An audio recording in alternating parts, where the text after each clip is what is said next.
siang Bapak Ibu semuanya, salam sehat, salam bahagia, dan salam sejahtera untuk kita semua. Alhamdulillahirrahmanirrahim, arsalallahu bilhuda wa dinil haq, liyuzhirahu ala dini kulli walau karihal musyrikun. Asyhadu an la ilaha illallah wahdahu la syarika lah, wa asyhadu anna Muhammadan abduhu wa rasuluhu la nabiyya ba'da, amma ba'du. Puji syukur kita ucapkan atas kehadirat Allah Subhanahu wa taala yang telah memberikan kita rahmat dan karunia-Nya kepada kita semua, sehingga pada hari ini kita telah dapat hadir pada acara diseminasi budaya positif sesi berbagi modul pendidikan guru penggerak angkatan 9. Yang terhormat Bapak Kepala Sekolah UPT SMP 34 Jurai, Bapak Masdi SPDI, dan Bapak Ibu Wakil Kepala Sekolah. Yang kami hormati Bapak Ibu Majelis Guru dan Pegawai UPT SMP 34 Jurai, dan Ibu narasumber kita, Ibu Gusti Permatasari SPD. Baik, untuk mempersingkat waktu, langsung saja kita masuk ke susunan acara kita pada hari ini. Yang pertama, pembukaan yang sedang berlangsung. Yang kedua, sambutan dari Bapak Kepala Sekolah UPT SMP 34 Jurai. Kepada Bapak Masdi SPDI dipersilakan dengan segala hormat.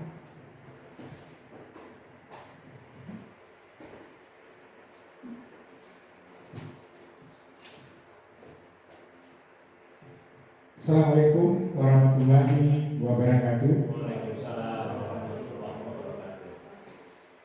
Alhamdulillah, pada siang hari ini kita masih diberi kesehatan, kesempatan dan kekuatan dalam rangka melaksanakan acara diseminisasi budaya positif di SMP Negeri 3 4 Jurai. Selamat beri salam kita sampaikan kepada Nabi Muhammad SAW sebagai pemimpin umat Muslim di permukaan bumi ini. Bapak dan Ibu yang saya hormati, terutama sekali narasumber yaitu Gusti Permatasari SPD. Pada kesempatan ini, Bapak dan Ibu, ini merupakan suatu kegiatan daripada diseminisasi budaya positif.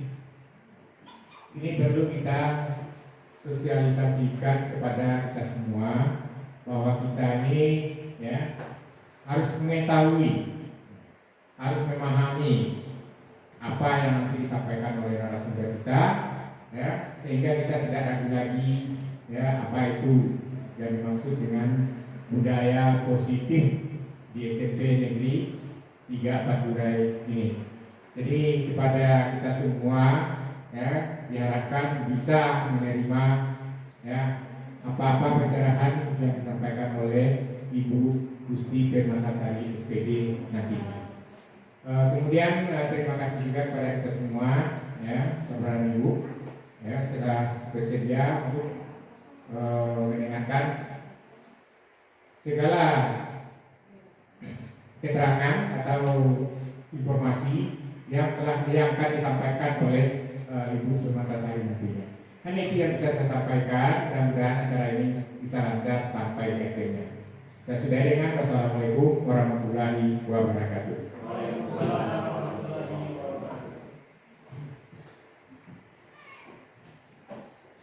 Terima kasih kepada Bapak Kepala Sekolah. Baik Bapak Ibu yang kami hormati, selanjutnya kita masuk ke acara inti kita, yaitu diseminasi budaya positif sesi berbagi modul pendidikan guru penggerak angkatan 9, yang pada hari ini akan disampaikan langsung oleh narasumber kita, Ibu Gusti Permatasari SPD. Kepada Ibu dipersilakan.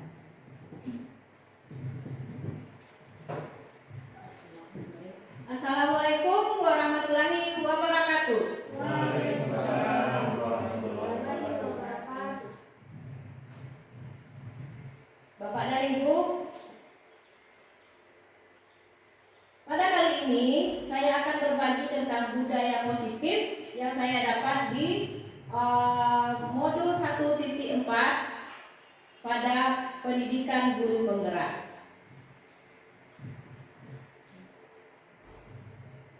Budaya positif itu sendiri yaitu budaya positif di sekolah yaitu nilai-nilai dan kebiasaan-kebiasaan di sekolah yang berpihak pada murid agar mereka dapat berkembang menjadi pribadi yang kritis, penuh hormat dan bertanggung jawab.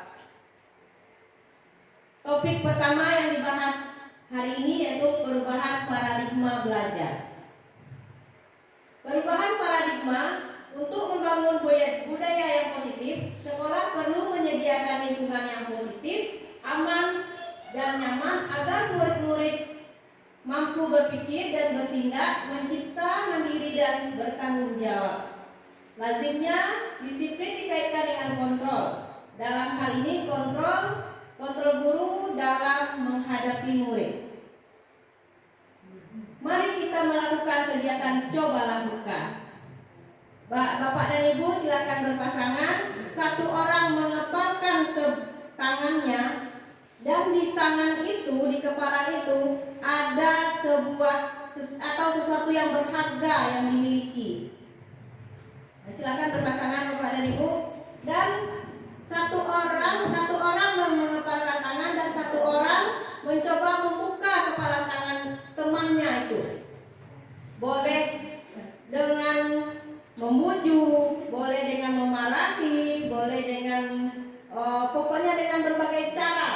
Bagaimana supaya teman kita itu mau membuka kepala tangannya, memberikan sesuatu yang berharga di tangan itu kepada teman yang mencoba membukanya. Silahkan lakukan Bapak dan Ibu.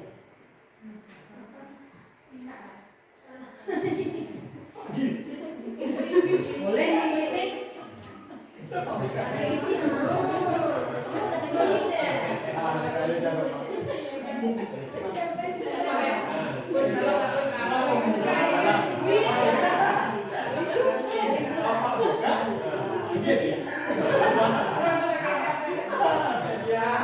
Nah, Bapak dan Ibu, apakah yang teman kita yang A ini yang memiliki kepala tangan ini membuka kepala tangannya? Apakah iya atau tidak? Tentunya memiliki alasan. Yang kedua, dalam kegiatan membuka kepala tangan ini sesungguhnya siapa yang memegang kendali atau kontrol untuk membuka atau menutup kepala tangan teman kita itu? Siapa yang mengontrol? Diri sendiri. Lanjut slide-nya Ibu Ayu. Nah, yang menjadi kontrol yaitu kita sendiri yang memegang kontrol atas kepala tangan kita. Apakah kita harus membukanya atau kita tetap menutupnya? Itu yang mempunyai kontrol hanya diri orang tersebut. Jadi yang memiliki kontrol pada diri kita ya hanya kita.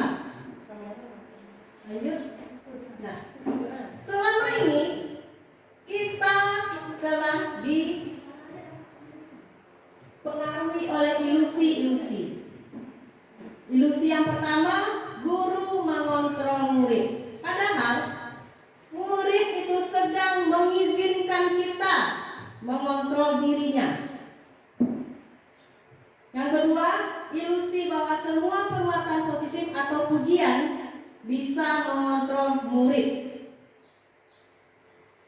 Yang ketiga, bahwa kritik dan membuat orang merasa bersalah juga bisa menguatkan karakter.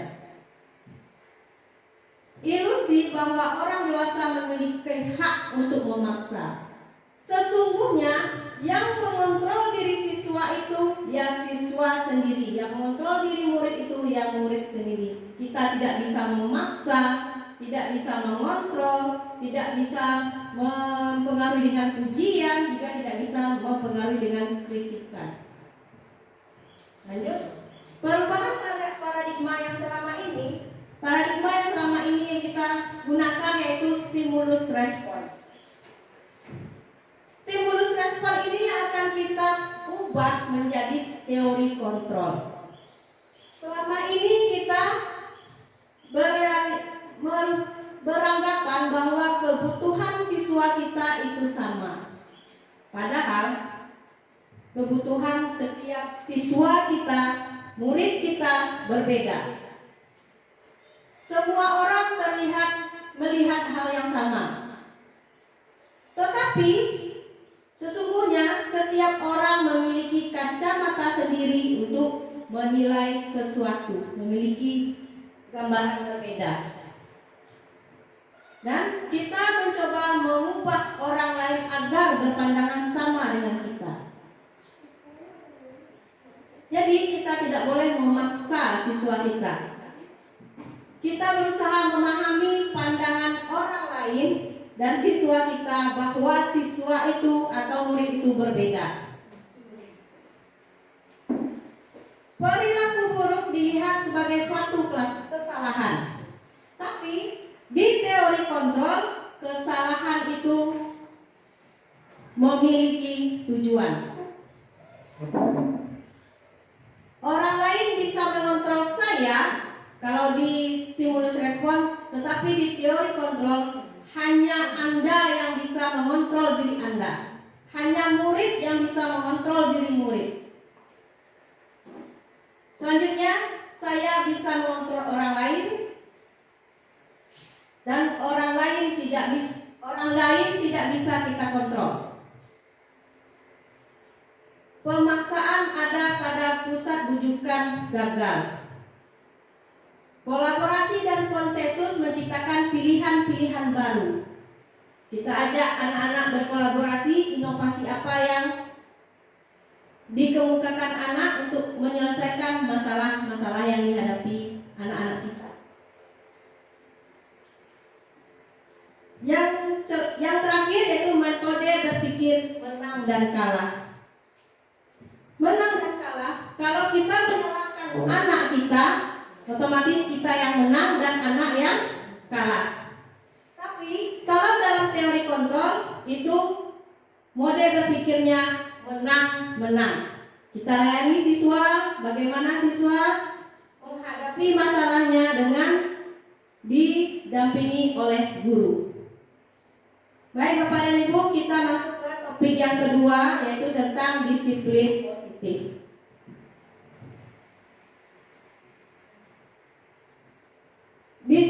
Apa makna disiplin yang sesungguhnya? Disiplin itu sendiri berasal dari bahasa Latin yang artinya belajar. Makna asal dari kata yang berkonotasi dengan disiplin diri dari murid-murid Socrates dan Plato. Itu awalnya kata disiplin. Disiplin diri membuat orang menggali potensi menuju sebuah tujuan apa yang dihargai. Namun dalam budaya kita, makna kata disiplin sudah berubah menjadi sesuatu yang dilakukan seseorang pada orang lain untuk mendapatkan kepatuhan. Itu yang selama ini kita lakukan. Kecenderungan umum dalam disiplin ini menghubungkan kata disiplin dengan ketidaknyamanan, bukan dengan apa yang kita hargai atau pencapaian suatu tujuan mulia.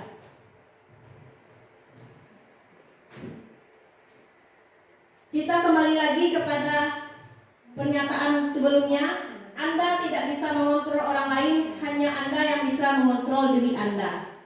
Jadi disiplin di sini adalah kemampuan memerintah diri sendiri dalam mengontrol dan menguasai diri untuk memilih tindakan yang mengacu pada nilai-nilai kita hargai dengan penuh tanggung jawab tanpa perintah orang lain.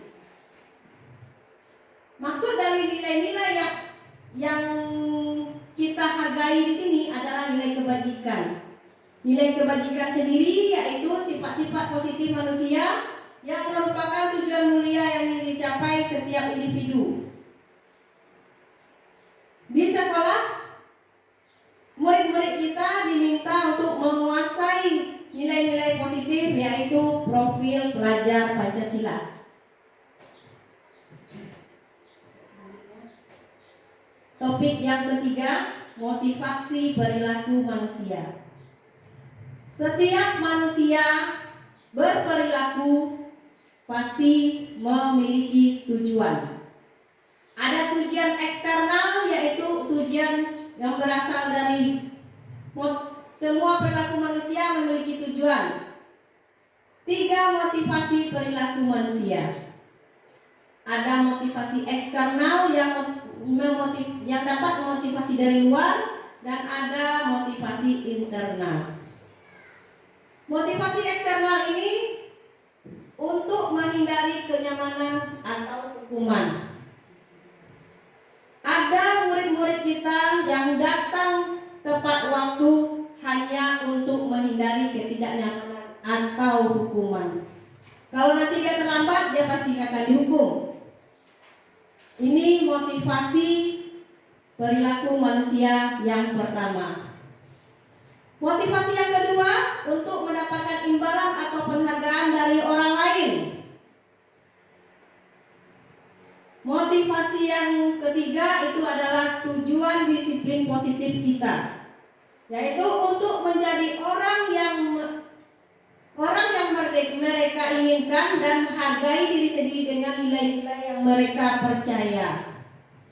Murid kita datang tepat waktu untuk menghargai dirinya karena dia butuh pendidikan.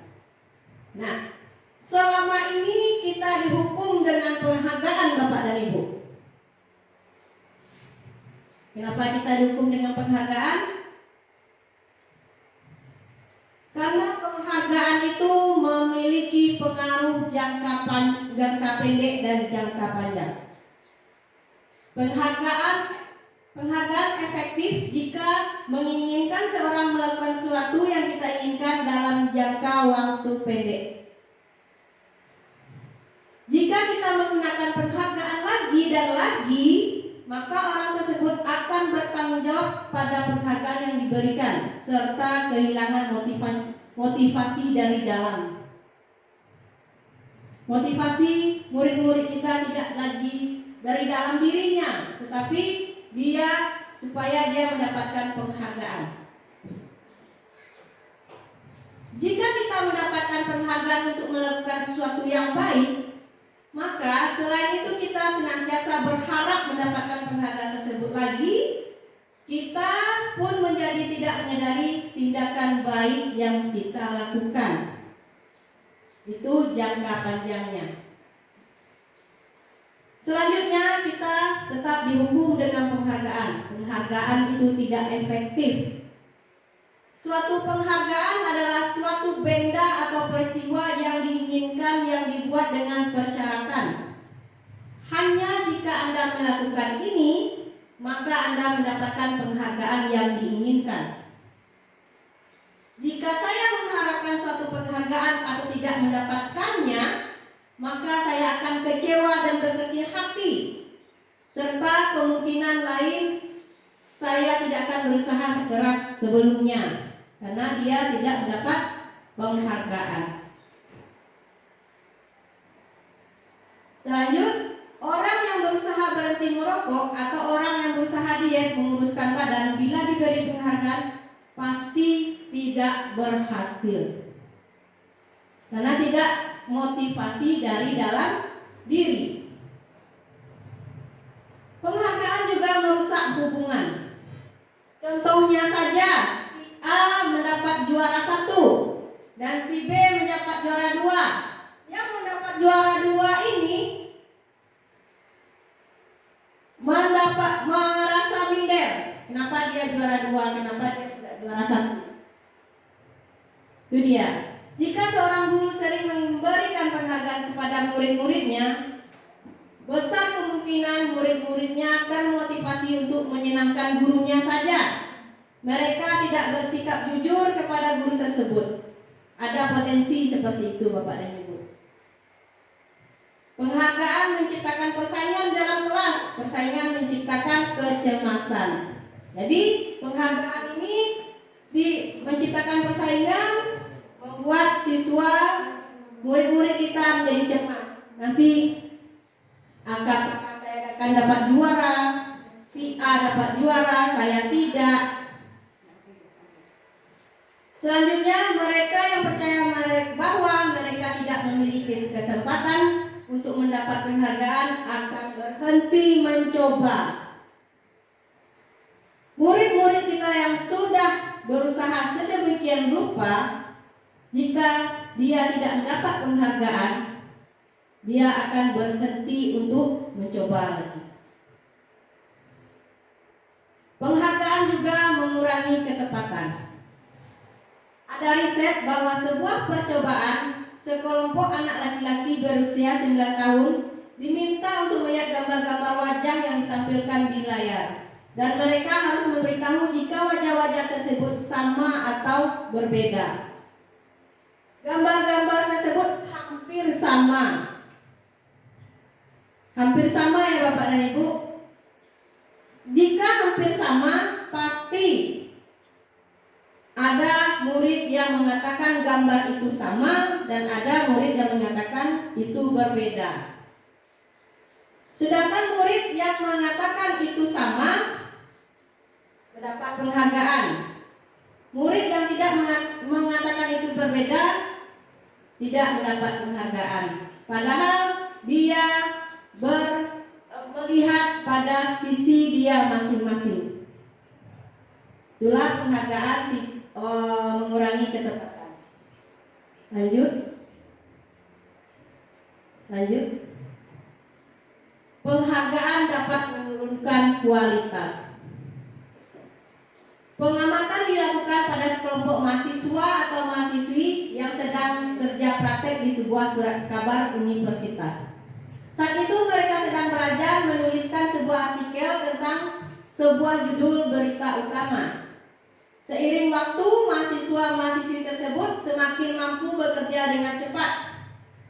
Kemudian ada beberapa mahasiswa atau mahasiswi yang dibayar untuk setiap judul berita utama yang mereka mampu hasilkan. Dan setelah beberapa lama mahasiswa-mahasiswi yang dibayar ini, hasil kerjanya berhenti berkembang.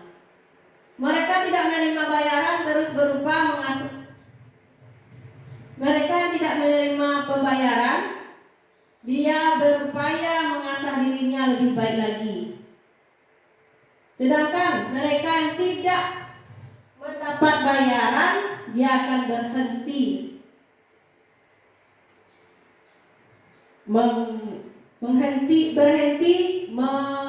berkreativitas lagi. Lanjut. Penghargaan yang menghukum. Sesungguhnya kita memberikan penghargaan itu adalah kita menghukum. Kenapa menghukum? Mereka tidak mendapatkan penghargaan. Misalnya dalam sistem ranking, mereka yang mendapatkan ranking kedua akan merasa paling dihukum. Karena anak yang mendapat juara 1 dan juara 2 ini sama-sama belajar, sama-sama berjuang untuk mendapatkan juara, ternyata dia hanya juara 2.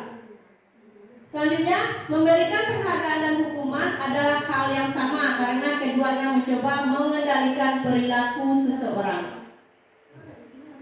Karena orang pada dasarnya tidak suka dikendalikan, dalam waktu lama penghargaan akan terlihat sebagai hukuman.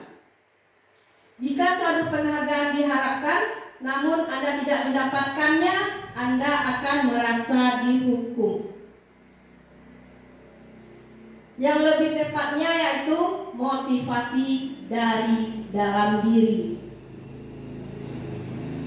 Saat seorang anak belajar untuk pertama kali menggunakan huruf-huruf dan kata-kata, serta menyadari bahwa ia dapat membaca, timbul pijar di matanya dan sebuah senyuman di wajahnya.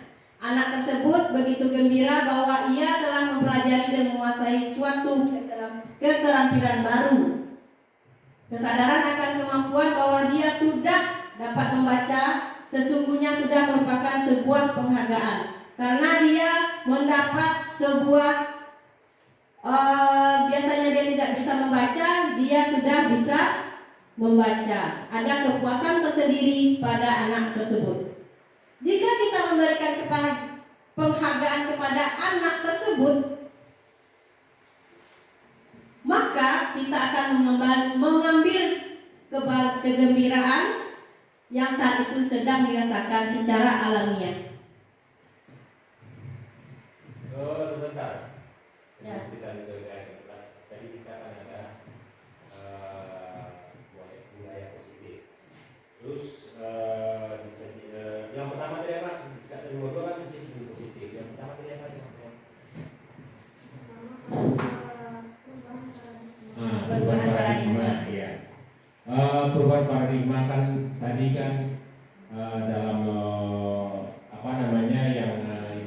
tadi, kita dengan siswa itu tidak bisa saling menyalahkan atau menghukum karena yang diminta dari dalam sendiri. Itu yang pertama ya. Itu nanti pertanyaan nanti yang kedua itu kan disiplin positif. Disiplin itu juga diminta dari dalam, bukan kita yang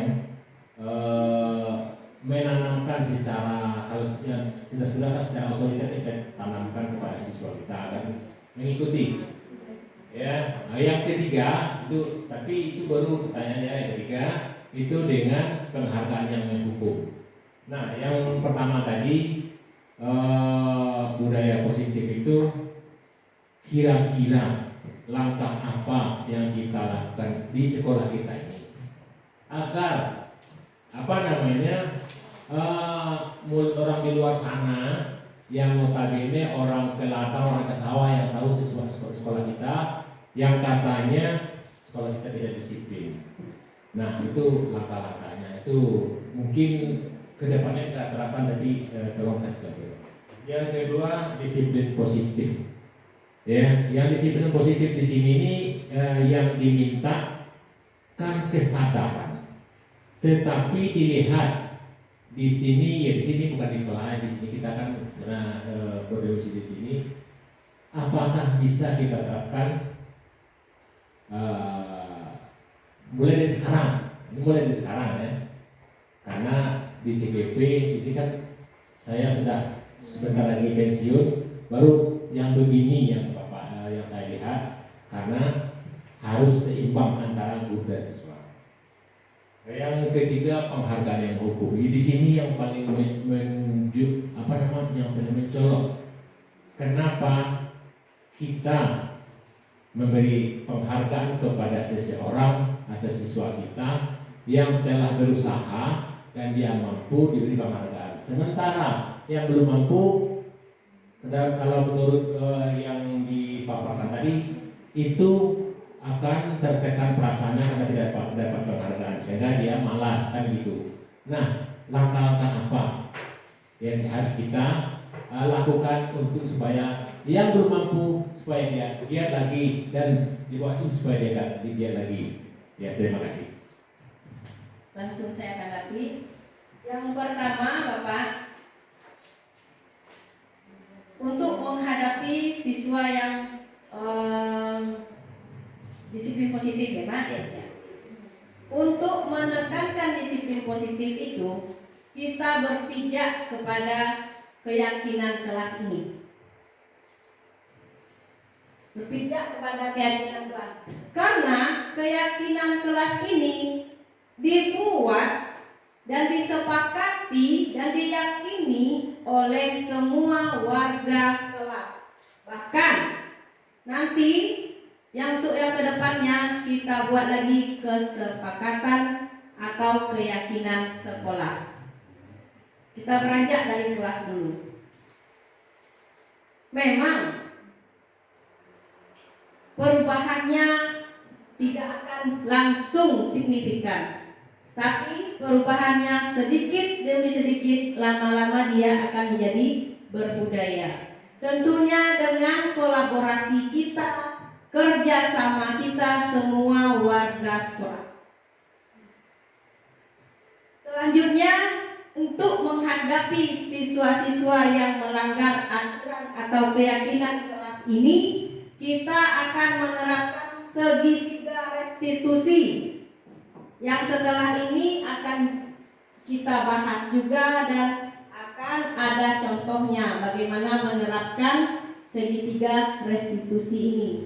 Siswa akan dibina di mana posisi kita dalam siswa bermasalah, di mana posisi kita, apakah nanti sebagai penghukum, apakah sebagai manajer, apakah sebagai teman. Nanti akan dijelaskan di slide selanjutnya, Pak. Ya, sebut sementara, dan itu dulu, nanti mungkin ada lagi ya. Yang Ibu sampaikan tadi itu berarti kita semua warga sekolah mau tidak mau, suka tidak suka, kita berkolaborasi. Ya, supaya yang Ibu sampaikan tadi bisa berjalan untuk kedepannya. Iya, terima kasih Pak. Ya. Baik, kita lanjutkan Bapak dan Ibu. kita masuk ke keyakinan kelas.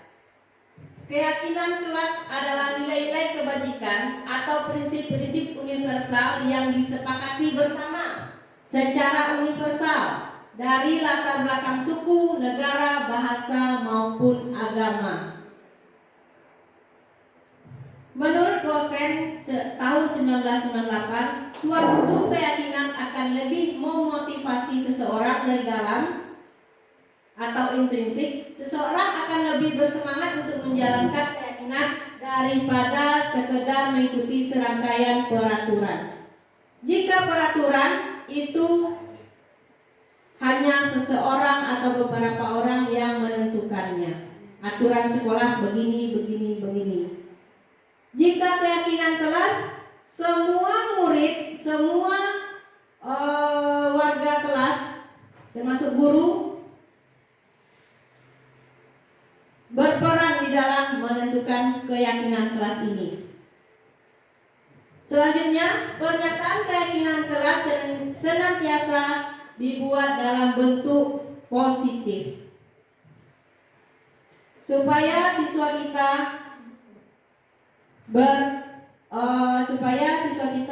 memiliki sifat-sifat yang positif, menghindari dari hal-hal yang negatif. Keyakinan kelas sebaiknya sesuatu yang dapat ditetapkan di lingkungan sekolah. Semua warga kelas hendaknya ikut berkontribusi dalam pembuatan keyakinan kelas lewat kegiatan curah pendapat. Bersedia meninjau kembali keyakinan kelas dari waktu ke waktu. Nah, ini proses dari pembentukan keyakinan kelas. Idealnya seperti ini Bapak dan Ibu.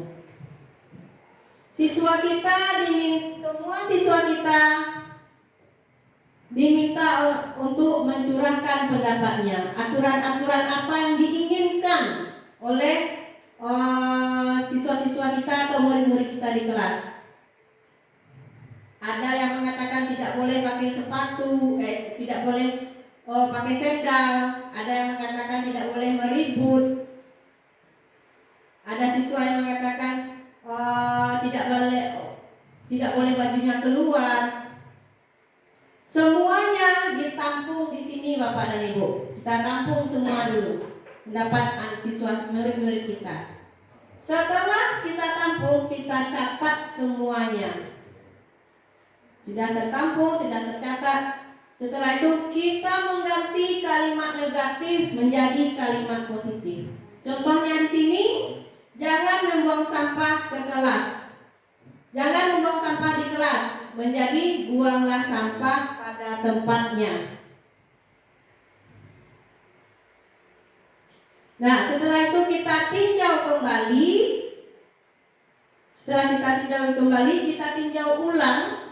Lalu kita menyetujui dan menandatangani. Yang menyetujui ini boleh wali kelas, boleh guru mapel. Yang menandatangani semua murid-murid kelas tersebut. Semua menandatangani kesepakatan kelas.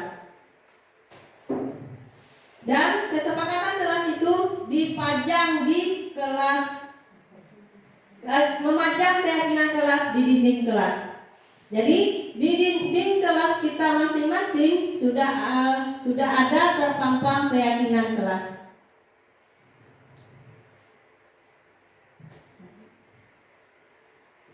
Yang kelima,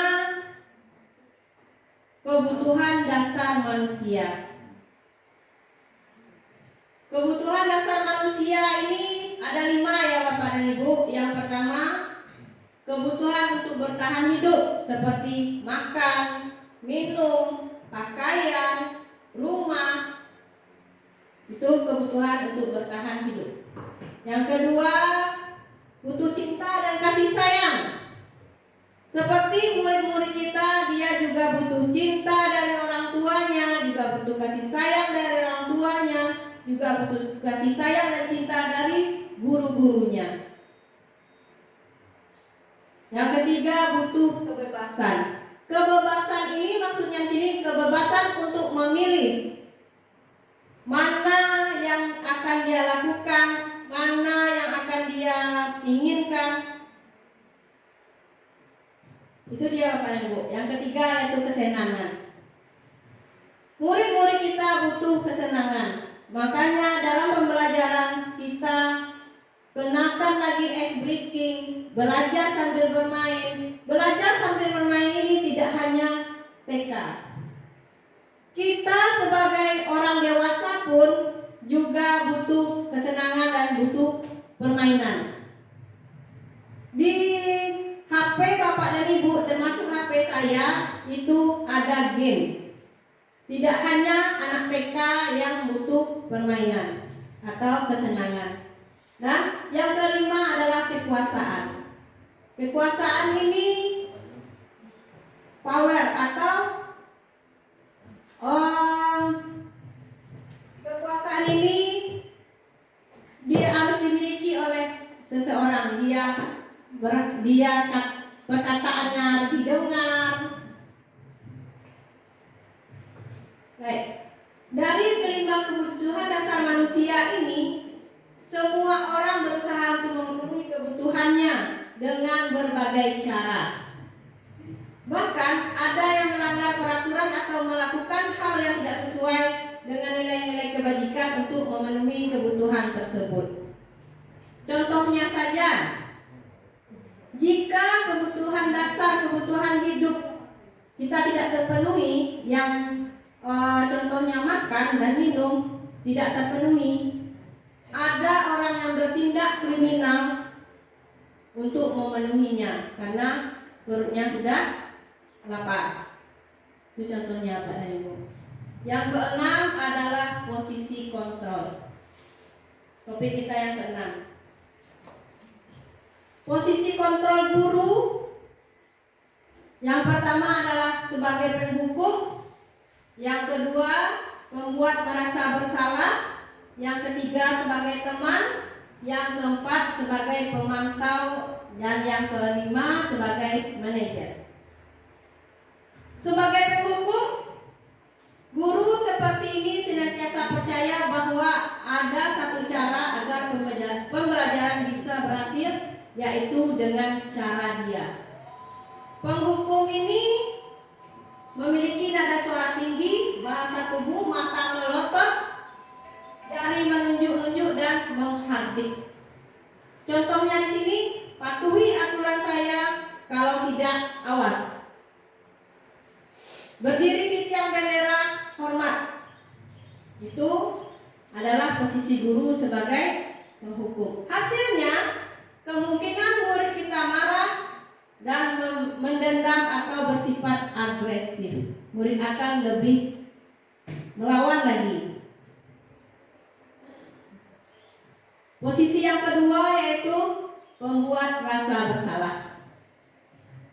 Pembuat rasa bersalah akan menggunakan keheningan yang membuat orang lain merasa tidak nyaman, bersalah, atau rendah diri.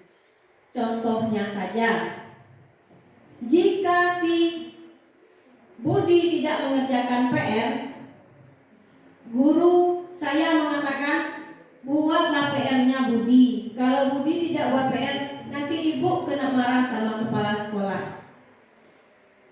Itu contohnya membuat rasa bersalah. Seolah-olah anak itu disalahkan karena dia tidak membuat pekerjaannya atau membuat PR. Hasilnya,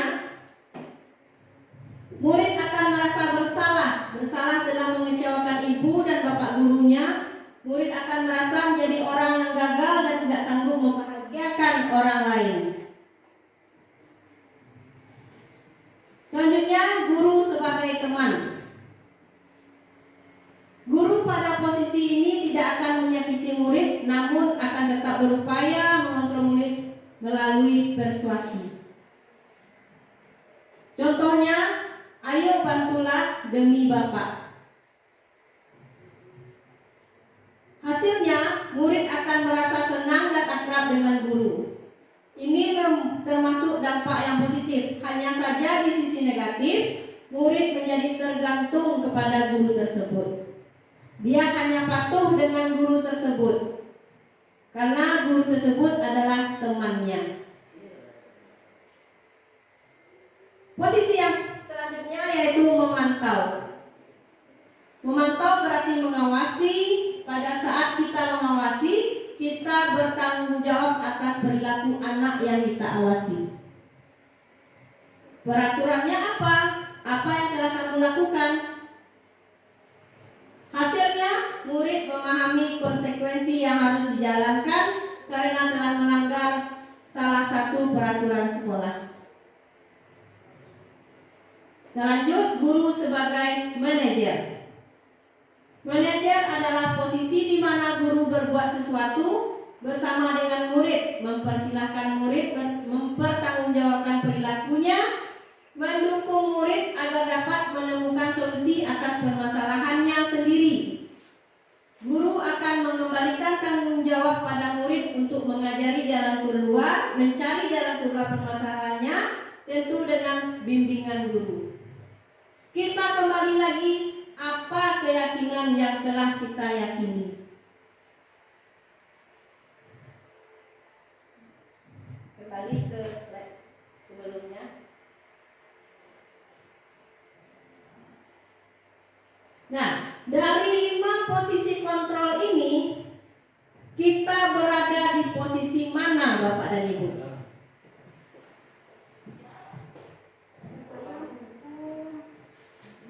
Kita berada di posisi mana yang lebih dominannya? Yang dominannya kita berada di posisi mana?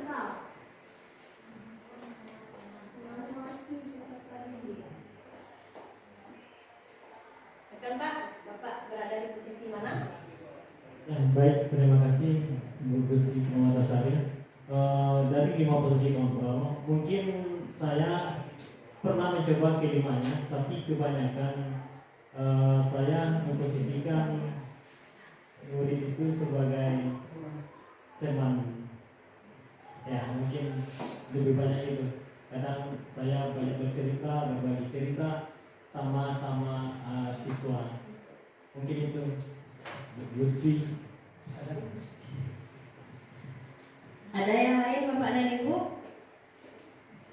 Kita berada di posisi mana?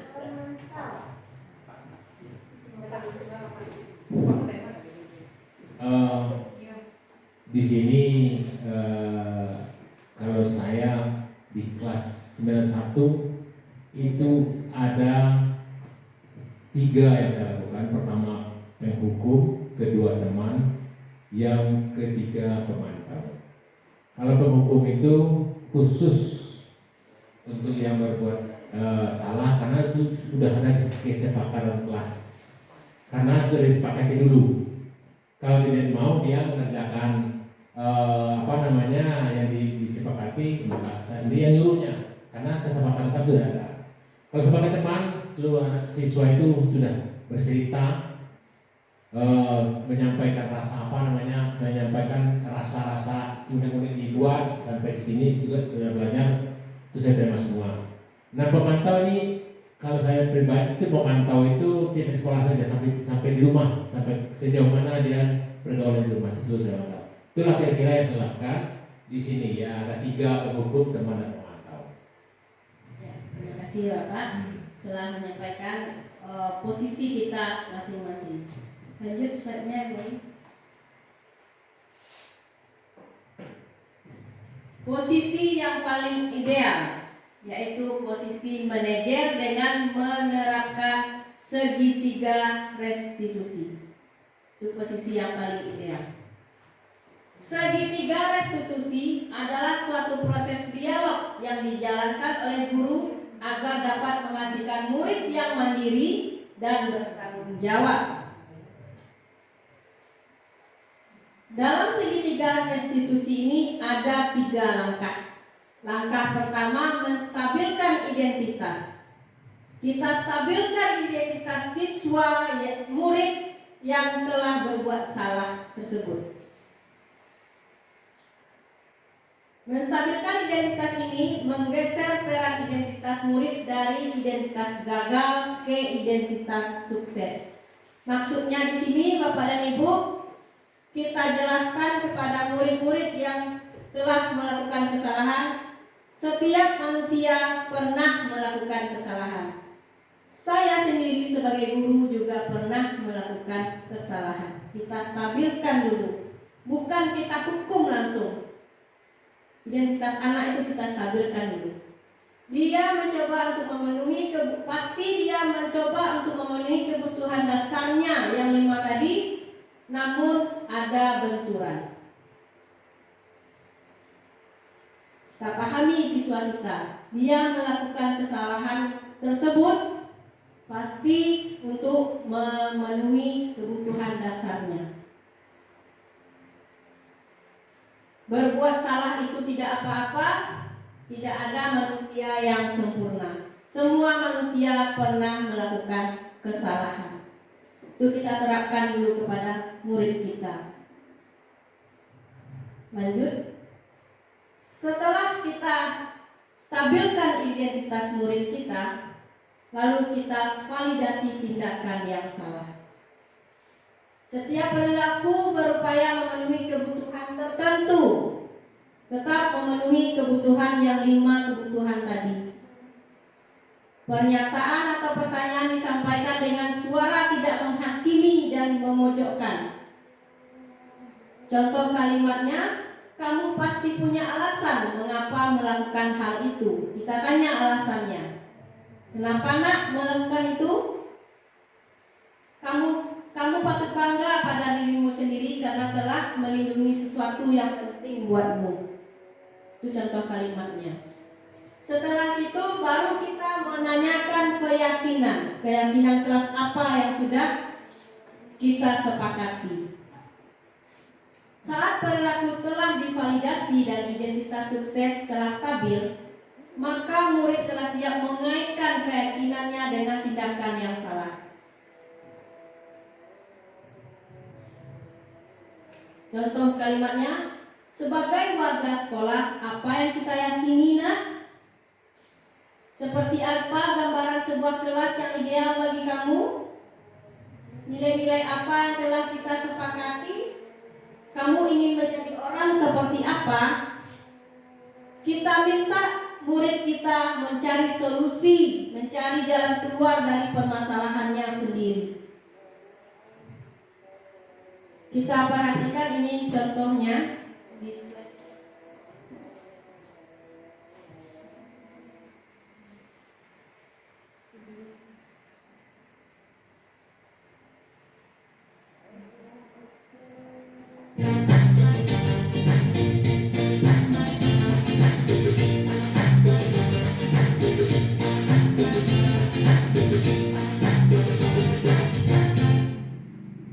Ini pengertian kegiatan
tentang Pak. Saya senang sekali diajak berdiskusi sama Bu Guru agar dapat mengendalikan diri dan amarah karena perilaku dan masalah saya. Saya harus banyak sabar dan dapat menghormati teman-teman.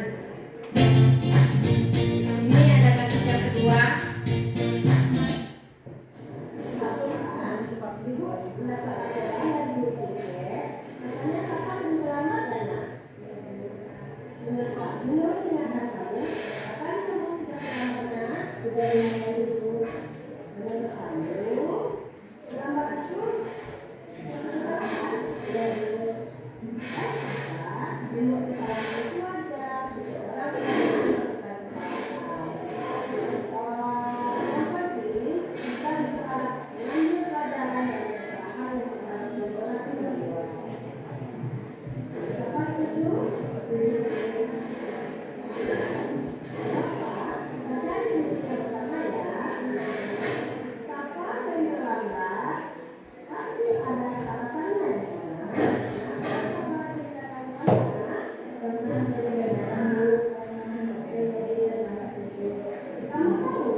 Kita sama dari Sapa Indonesia, kelas 92. Assalamualaikum warahmatullahi wabarakatuh. Saya Syaful Nesta dari kelas 92 SMP 3 Satrapalai. Saya senang sekali diajak berdiskusi dengan Ibu Guru untuk menemukan solusi atas kesalahan yang saya lakukan. Saya tidak akan begadang lagi dan tidak akan datang terlambat ke sekolah.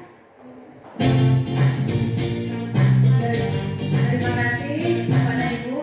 Kita buka sesi tanya jawab. Silakan Bapak dan Ibu. Yang saya perlu bertanya. Tadi apa segitiga apa tadi? Segitiga institusi. Nah, Segitiga institusi itu kalau menurut saya bagus, tetapi ada beberapa siswa kita, ya beberapa siswa kita makin diterapkan yang itu dia makin menjadi. Contoh saja di lokal ini seperti si Rapil atau si Lupi, ya itu juga orangnya di lokal ini. Kita ambil dia sebagai teman, dia makan, ya bahkan lebih melonjak gitu. Tapi yang lain rasanya kita bisa mampu. Nah, bagaimana cara menghadapi itu yang anaknya seperti itu? Nah itu kira-kira dua pertanyaannya. Kita tampung dulu Bapak dan Ibu. Ada pertanyaan yang lain?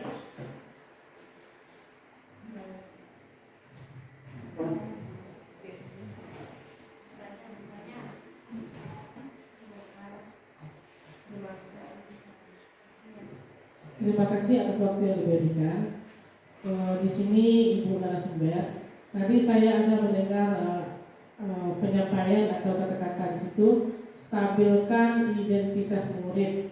Jadi kami di sini Ibu CGP kurang memahami bagaimana maksud stabilkan identitas murid tadi. Dan tadi juga ada mendengar kata-kata berbuat salah tidak apa-apa. Saya rasa alangkah baiknya untuk kita di sini jangan titik sampai di situ. Berbuat salah tidak apa-apa, mungkin ada tapi atau bagaimana yang akan disampaikan di murid kita. kalau kita berbuat salah tidak apa-apa, titik sampai di situ. Saya rasa siswa kita akan meniti, akan menjalani hanya satu kata, satu kalimat pendek ini saja. Jadi alangkah baiknya kalau menurut saya berbuat salah tidak apa-apa, mungkin ada tapi atau kelanjutannya yang ingin menegaskan bagaimana cara perbaikan setelah kita berbuat salah tersebut. Karena itu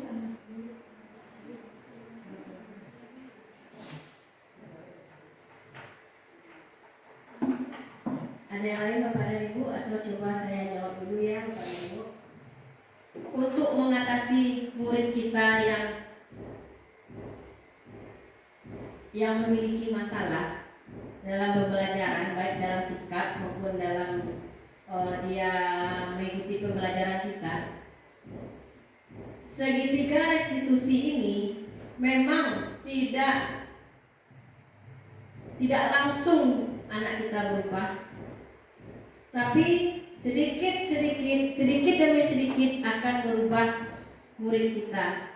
Karena setiap murid yang melakukan kesalahan, kita panggil, kita terapkan, kita stabilkan identitasnya dulu. Setelah itu kita tanya keyakinan kelasnya, kita tetap beranjak kepada keyakinan kelas. Lalu baru kita minta pertanggungjawaban murid itu setelah dia melakukan kesalahan. Kita tinjau lagi. Kita sebagai pendidik atau sebagai guru tidak boleh bosan, tidak boleh merasa jenuh menerapkan segitiga restitusi itu, walaupun dengan murid yang sama, walaupun perubahannya hanya sedikit, akhirnya kita harapkan murid kita bisa bertanggung jawab atas apa yang telah dilakukannya.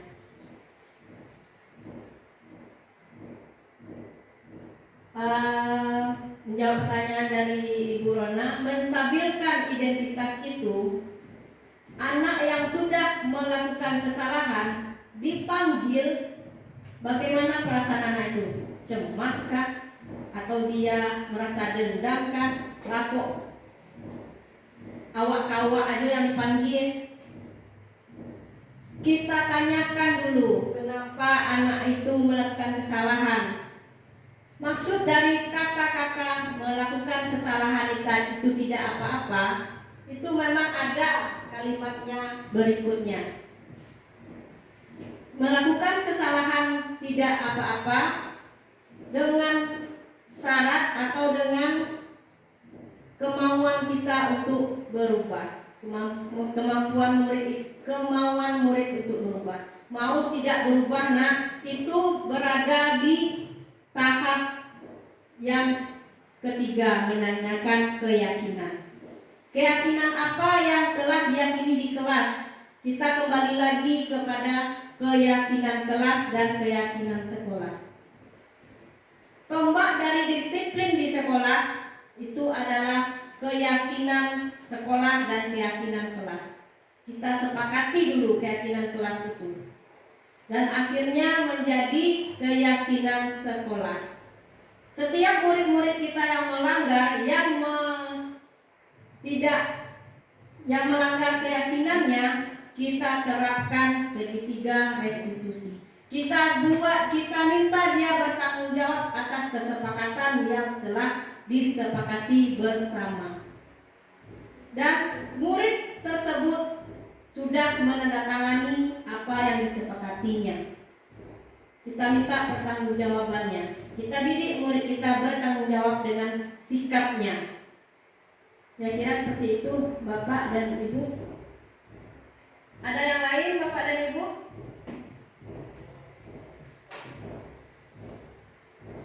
Iya, iya, ini ada masalah namanya sebenarnya.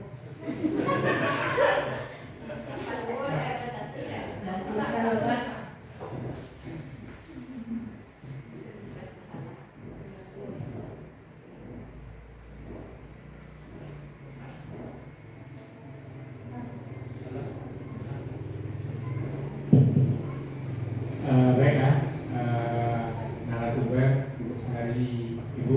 Gusti Kemantasari SPD. Di sini ya setelah kita mendengarkan paparan tadi, yang pertama sekali tadi saya dengar yaitu keyakinan kelas.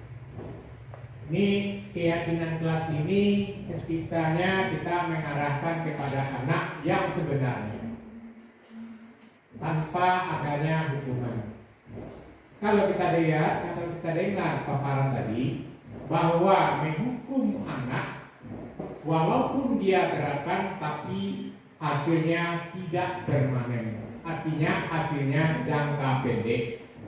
Tapi dengan keyakinan yang kita arahkan ke arah positif, walaupun sedikit demi sedikit, tetapi mereka bisa menerapkan untuk jangka panjang. Sesuai yang ditanyakan tadi oleh Pak Win, ya, bagaimana dengan anak ya, yang sudah diarahkan ke arah yang positif, tetapi dia kurang mampu untuk menerima arahan tersebut. Ini tidak akan kita apakah kita melakukan tindakan hukum? Berarti salah. Walaupun dia hanya berubah dalam jangka pendek, tetapi bukan untuk dalam jangka panjang. Itu yang pertama. Kemudian yang kedua, pertanyaan saya, di dalam kita sebagai penghukum, ya, mungkin selama ini kita melakukan hanya perubahan dalam jangka pendek. Setelah kita melakukan kita sebagai penghukum, ya, perubahan itu ada. Ya, setelah gurunya ditukar atau beralih ke guru yang lain, maka kembali lagi ke asalnya. Artinya melanggar atau apa yang sudah diarahkan kepada nilai yang positif, maka dia lupa kembali. Ini merupakan suatu tantangan untuk beberapa orang murid. Memang semua manusia itu tidak sama, ya. Nah, jadi apa langkah kita untuk menetralkan atau menstabilkan beberapa anak yang kurang tanggap untuk melaksanakan keyakinan positif. Terima kasih. Bapak, langsung saya jawab.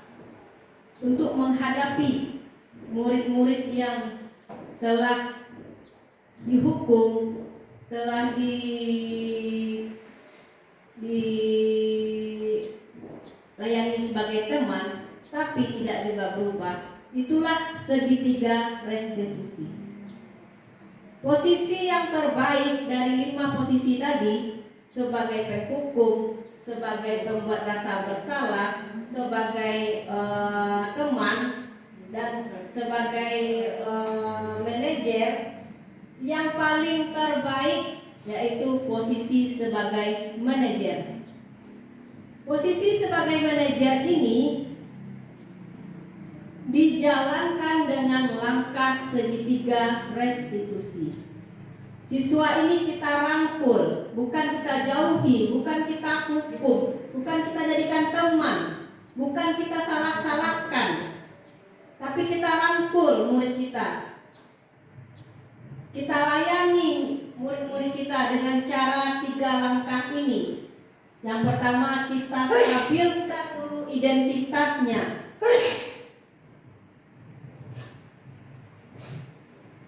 Murid yang telah melakukan kesalahan, dia pasti ada rasa kecemasan. Siapapun itu, setelah melakukan kesalahan, pasti dia memiliki kecemasan. Dia dipanggil oleh guru, kecemasan itu akan bertambah. Kita stabilkan dulu identitasnya. Setiap kita stabilkan dengan cara semua orang pasti melakukan kesalahan, nak. Bapak pun atau ibu pun juga pernah melakukan kesalahan. Tidak ada manusia yang sempurna. Itu perkataan pertama yang kita katakan kepada murid kita. dengan catatan mau merubah. Setelah itu kita validasi tindakan yang salah. Baakok modetu nak, kenapa seperti itu? Pasti murid-murid kita berusaha memenuhi kebutuhan yang 5 kebutuhan dasar tadi. Apakah itu kesenangannya diganggu temannya? Entahkah dia berkata tidak didengarkan oleh temannya? Entahkah kebutuhan pokoknya, kebutuhan hidup, kebutuhan dasar hidupnya yang direbut temannya? Dia sedang makan, makanannya direbut temannya. Setiap murid kita yang melakukan kesalahan pasti dia berusaha untuk memenuhi 5 kebutuhan dasarnya. Kita pahami itu Bapak dan Ibu. Kita validasi. Setelah itu baru kita tanyakan apa keyakinan kelas yang telah bertentangan dengan sikap yang diterapkan oleh murid kita itu. Setelah itu dia sudah tahu apa kesalahannya, baru kita minta pertanggungjawabannya atas kesalahan yang kamu lakukan. Apa keyakinan kamu? Lagi selanjutnya, pasti dia, saya akan merubah Bu, saya akan merubah Pak, saya tidak akan seperti itu lagi, saya tidak akan seperti ini lagi. Kita minta pertanggungjawaban dengan murid kita itu. Tidak lagi menghukum, tidak lagi sebagai teman. Posisi ideal yaitu posisi manajer dengan menerapkan segitiga restitusi. Itu penjelasan dari saya. Terima kasih Pak. Ada yang lain Bapak dan Ibu? Baik, Assalamualaikum Bu narasumber, Gusti Permatasari SPD. Mungkin ini suatu pengalaman yang telah saya alami. Saya sebagai walas di kelas 9. Di situ kami telah membuat kesepakatan kelas dan akhir dari rentetan aturan yang telah dibuat sama siswa itu mereka yang menyetujui, mereka yang membuat dan mereka yang menyetujui bahwa kalau ada yang melanggar salah satu aturan kesepakatan kelas maka bersedia memberi denda hukuman. Mungkin itu mohon Ibu narasumber berikan penjelasan bolehkah atau tidak. Habis itu dari contoh yang telah Ibu narasumber berikan kepada kami, setiap anak yang berkasus itu dan dia menjawab dengan kesadaran diri sendiri. Ya kan, dari contoh benar kan? Kalau melalui agama, kalau anak ini tidak sadar-sadar, kita rugiah. Seandainya kalau dia tidak sadar-sadar, bagaimana cara solusinya lagi? Bu narasumber. Ya. Ya, Bapak dan Ibu, denda itu merupakan sebuah hukuman. Tergantung lagi apakah semua murid-murid menyepakatinya. Sanggup tidak murid kita membayar dendanya? Kita sepakati. Kalau memang sanggup semuanya murid tidak memiliki kesepakatan sanggup, dengan catatan dia akan menghindari melanggar kesepakatan kelasnya. Sebenarnya itu guru di posisi penghukum. Ya.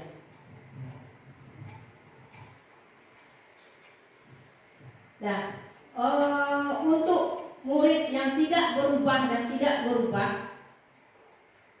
kita tidak henti-hentinya menerapkan posisi Tidak berubah dia, kita terapkan lagi. Tidak berubah dia, kita terapkan lagi. Kita beri segitiga restitusi lagi. Tidak juga berubah, kita beri lagi segitiga restitusi. Melalui segitiga restitusi ini, murid sedikit demi sedikit akan berubah karena dia bertanggung jawab atas apa yang telah dilakukannya. Solusinya dicari dia sendiri.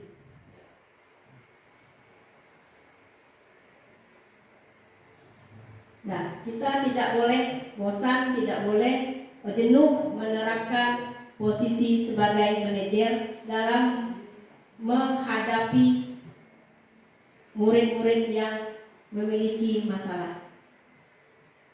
Seperti itu, Pak.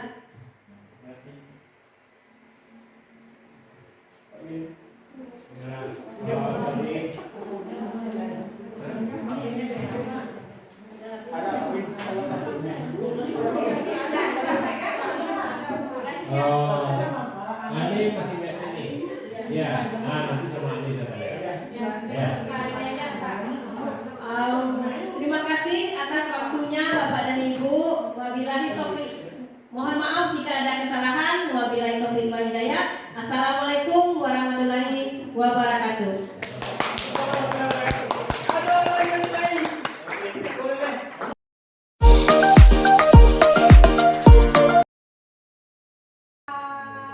Selamat pagi semuanya. Assalamualaikum warahmatullahi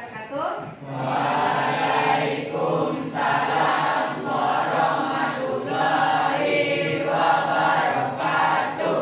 Baik anak-anak semua, untuk kelancaran pembelajaran kita di kelas, untuk ketertiban dan untuk kedisiplinan kita, tentunya perlu disepakati peraturan-peraturan dalam bentuk kesepakatan kelas atau keyakinan kelas. Keyakinan kelas ini apa yang kita yakini, apa yang kita harapkan untuk kelas kita ke depannya. Tentunya ke arah yang lebih baik untuk menjaga kedisiplinan, keakraban, kebersamaan kita di dalam kelas, karena kita berasal dari berbagai kondisi yang berbeda-beda di rumah kan. Nah, ya. Kita berasal dari keberagaman yang bersatu dalam bentuk kelas. Jadi kita susun kesepakatan kelas berdasarkan urutannya. Yang pertama yaitu mengadakan curah pendapat. Setiap peserta didik atau kelas anggota warga kelas ini boleh menyampaikan pendapatnya. Terserah pendapatnya apa demi kebaikan kelas kita. Yang kedua, jika ada kalimat negatif atau kalimat yang menggunakan konotasi negatif seperti kata tidak, kata jangan, itu kita hindari. Nanti kita revisi lagi. Kita perbaiki menggunakan kata tidak. Karena kata tidak itu atau kata yang menggunakan konotasi yang negatif itu akan memberikan seolah-olah sesuatu yang negatif. Karena keyakinan kelas ini adalah sesuatu yang positif yang harus kita lakukan bersama, kita sepakati bersama.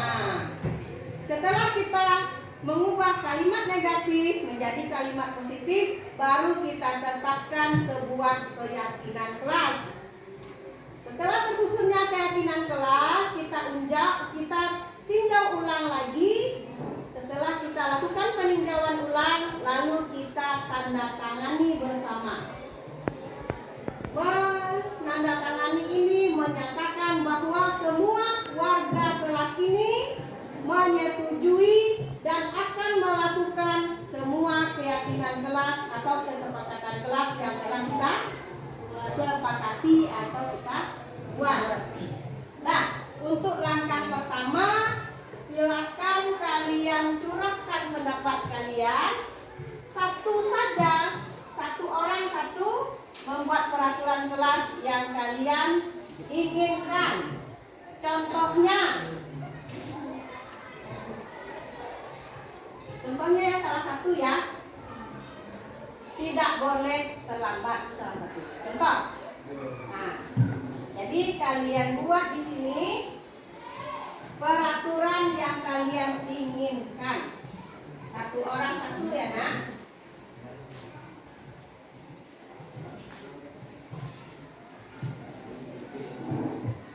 Silakan dibagi ke belakang.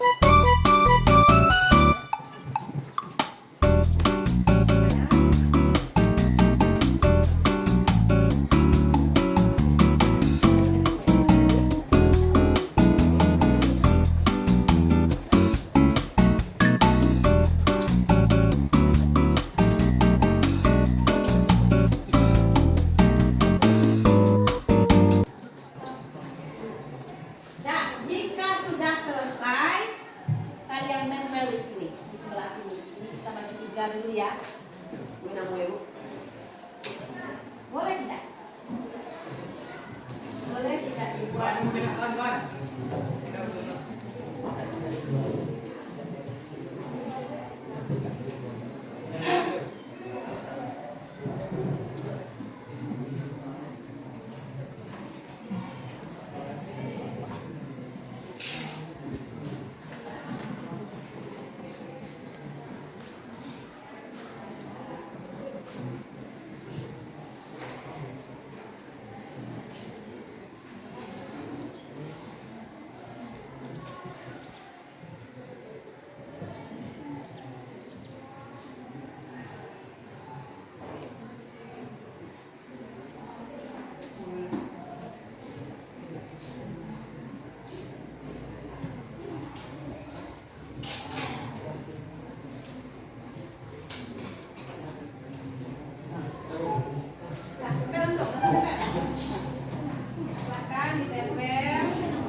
Anda semua sudah terkumpul curah pendapat kalian semua.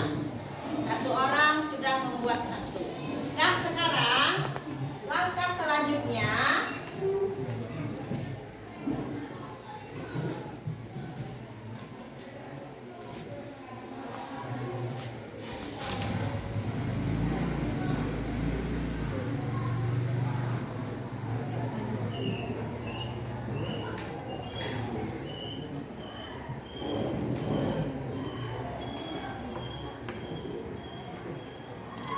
kita ubah lagi kalimat negatif menjadi kalimat positif. Nah, ambil yang ini yang jatuh tadi ya. Peraturan yang ingin kalian sampaikan, jangan berisik di kelas. Jangan berisik di kelas ini, apa kira-kira kalimat positifnya? Berisik. Hah? Kalimat positifnya menghilangkan kata jangan.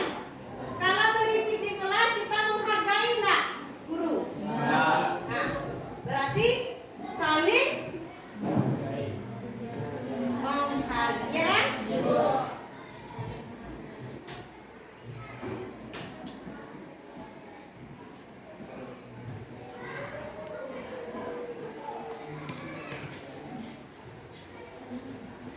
Iya, yang pertama. Yang kedua, tidak boleh keluar pekarangan saat jam pelajaran. Kira-kira apa? Kalimat positifnya.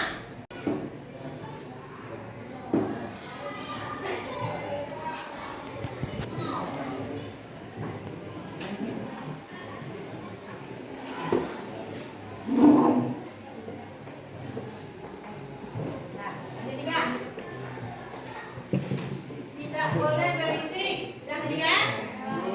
Lalu lanjut, tidak boleh merusuh saat guru berada di kelas.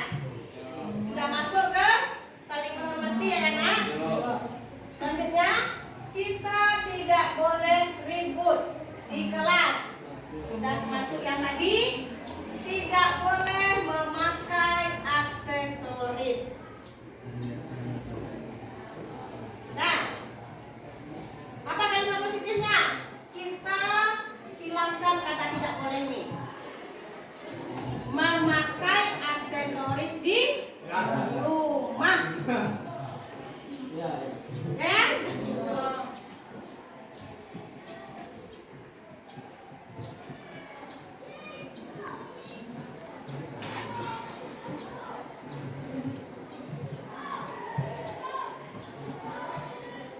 Yang selanjutnya, tidak boleh membuli teman. Apakah masuk ke sini saling menghargai? Nah, masuk ya.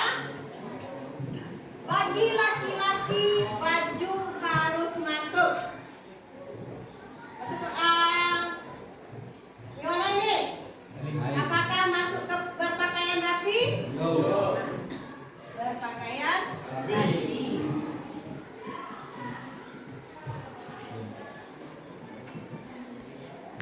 Yang kelima,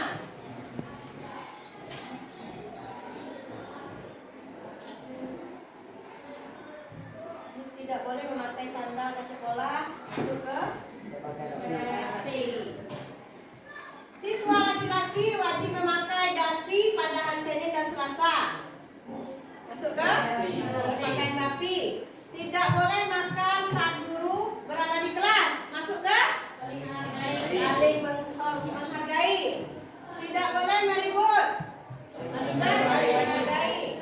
Bagi laki-laki, baju masuk ke dalam berpakaian rapi. Tidak boleh keluar masuk ketika pelajaran berlangsung kecuali satu kali. Hah? Nah, ya, dari kelas. Baju tidak boleh keluar. Berpakaian rapi. Tidak boleh main keluar pekarangan. Berada di kelas. Tidak boleh berkata kotor. Saling menghargai atau menghormati ya.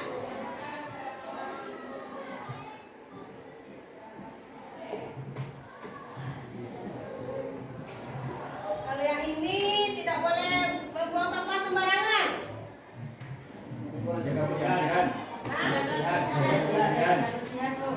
Menjaga kebersihan ya.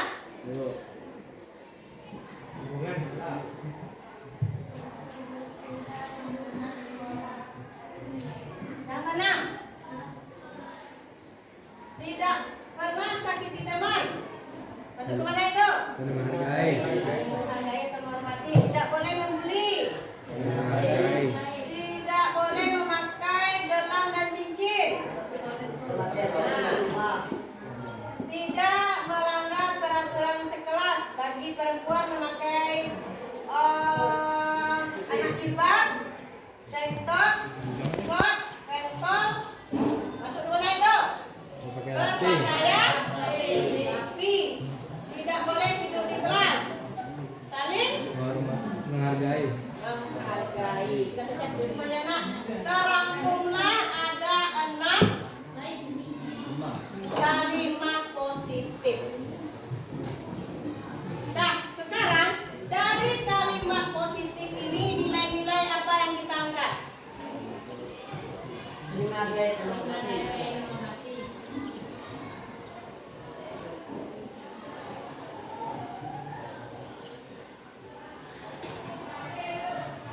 Baru masuk ke keyakinan kelas kita. Yang pertama, saling menghargai dan menghormati. Berarti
kita beri bubukan tanda tangan kita di sini. Yang perempuan merah, yang laki-laki hitam. Silakan. Ayo. Cepat gini.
Assalamualaikum warahmatullahi wabarakatuh. Perkenalkan saya Haris Firdaus Jafri dari kelas 91. Perasaan saya saat terlibat dalam membuat keyakinan kelas yaitu sangat bersemangat.